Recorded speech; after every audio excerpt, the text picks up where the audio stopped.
Assalamualaikum and greetings to all. Once again, welcome back to our video lecture slide series, and this is video lecture slides week 10. Actually, this week we have two sets of video lecture slides, and this is the first one. And for this one, we are looking at culture and communication. Inshallah, at the end of this video lecture slides, all of you should be able to demonstrate the understanding on cultural diversity and development, as well as their impacts on communication systematically. And this is course learning outcome 2. And this is the outline for the first video lecture slides week 10. First, we are going to look at persuasive communication, and then we are going to look at persuasion therapy.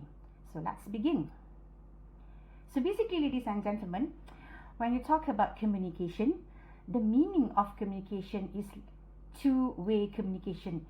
If, let's say, you're talking about something and then the other person does not respond to whatever that you have said, rather he or she introduces a new topic, that means there is no communication.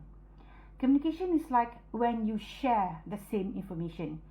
If I'm talking about buying a house, you should respond to by saying that, which house? What color is the house that you plan to buy? So that is communication, two-way of sharing information. So persuasive communication is actually when you try to convince the other person to agree with you or to follow your decision. So when you talk about communication, there's always one person who sends the information and the other person who receives the information. And of course, in between, you will have maybe barriers or challenges. For example, if you're talking on the phone, so maybe there's a noise at the background of your conversation. So both of you are not able to understand each other. So that's one barrier, noise. It can be other things. For example, a baby cries loudly. So that may hinder you from actually listening well to the conversation. Or it can simply be, the line is not clear enough. That can be also a challenge to a very effective persuasive communication. How can you influence the other person, or how can you convince the other person to support you or to agree with you if they could not understand the messages that have been shared? So that's it.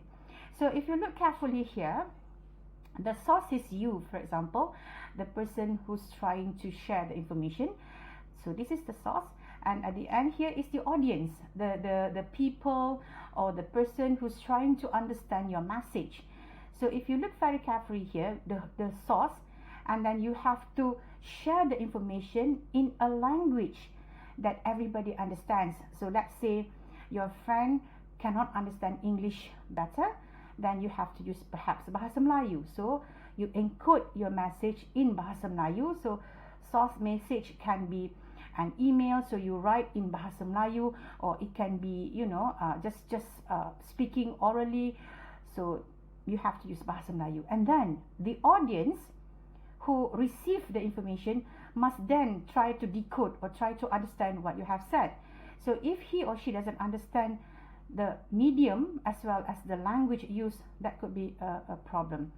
And then when the audience or your friend tries to respond or to give feedback, so he or she must use the similar language that he actually or she understands, and he or she try to share the same information by giving responses, appropriate responses. So we have here the audience feedback, and you have to decode what was shared with you. So for example, you say, hey, I would like to buy a house. Do you think I should buy now or later? So you send a message, and the audience said, so maybe, do you have enough money now? So that's sent to you, and then you respond, yes, but I'm not sure where I should buy it. And then the audience may say, Shah Alam can be very expensive. Why don't you try Nilai or Seremban? So coming back here. So that is communication.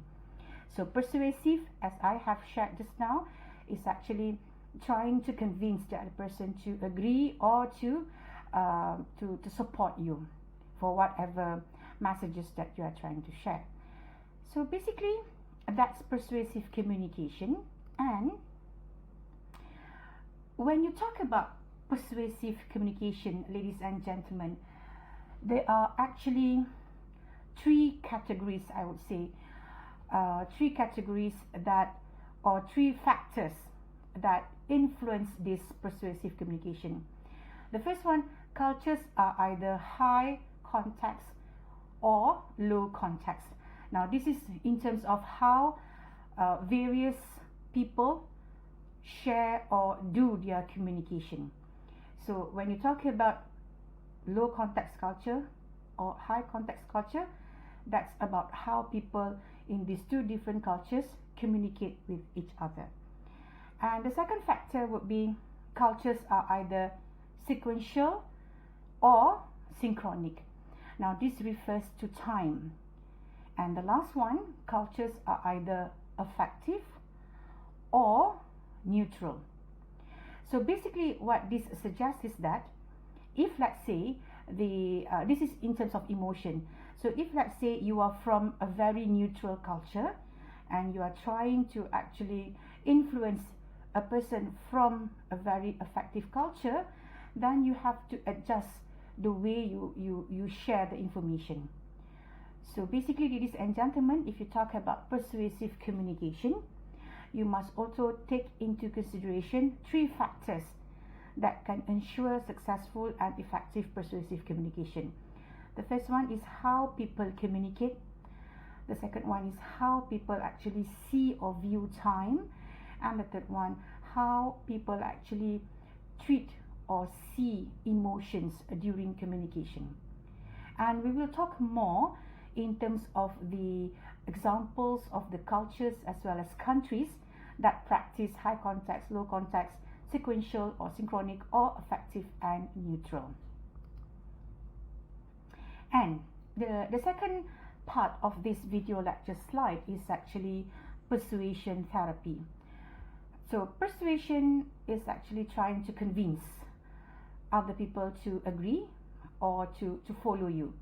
And therapy is a process where you try to heal. Healing is actually a very trendy word nowadays. So how you want to heal people using communication. So basically, persuasion therapy is a form of directive psychotherapy in which anybody, the client for example, is encouraged to follow the advice of the therapist through the process of persuasion. So basically something like the therapist would say, you should do this in order to achieve this because, or you should not go into this simply because you are not able to face this because. So those are the simplest examples that can be shared. So this persuasion therapy can be regarded as an extension of the common sense cultural practice of reasoning with people. And this persuasion therapy is very cultural biased. It depends on the culture of that area.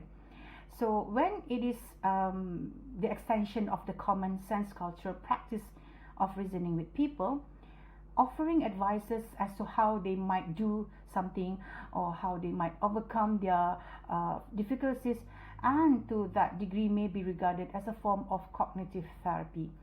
Because this is a cultural bias therapy, so sometimes if you are not from the same cultural practices or you don't practice the same cultural values, then perhaps whatever that you want to suggest may not be relevant to the client or to the person that you are trying to help.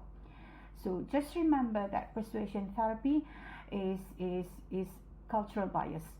So you really have to understand the person who's in trouble or who's trying to heal. You have to investigate and know where they actually come from, which culture they come from. So I guess, ladies and gentlemen,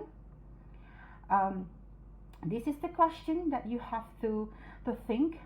In Malaysian culture, what is the best persuasion therapy? So as we look at the definition here just now, Persuasion therapy is a form of directive psychotherapy, so in which the person who's trying to heal him or herself follow the directive or the instruction of the therapist. So for Muslims in Malaysia and maybe all around the world, I'm sure all around the world, Al-Quran and Hadith may become their persuasion therapy. Just follow the practices in Al-Quran and Hadith. But what about other religions and races? And perhaps for those Muslims who may use Al-Quran and Hadith, and then we have other sections who may feel that, okay, Al-Quran and Hadith will be the last resort, maybe I would try something else. So what is this something else? So ladies and gentlemen, that will be the discussion in our next class, inshallah. So I guess that's all for this video lecture slides week 10 part 1, I would say.